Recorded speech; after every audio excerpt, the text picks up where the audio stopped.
The Maverick is genuinely concerned about the potential for a massive humanitarian crisis. This is approaching a catastrophe for all the fans and the former fans of the former great club, Manchester United. All the rambunctious, once obnoxious fans who used to systematically annoy the world. Can you imagine? All of that collective pomposity now converted to disappointment, depression, and despair on seeing their once great club flirting with relegation, reduced to hovering at 13th, 14th, and 15th in the league. From Ten Hag to Amarin, and them still a get hammering.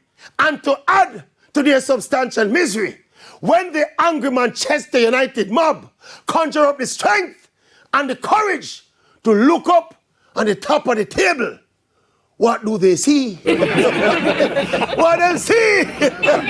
Walk on, with love in our hearts, 'cause we'll never walk alone. We'll never walk alone.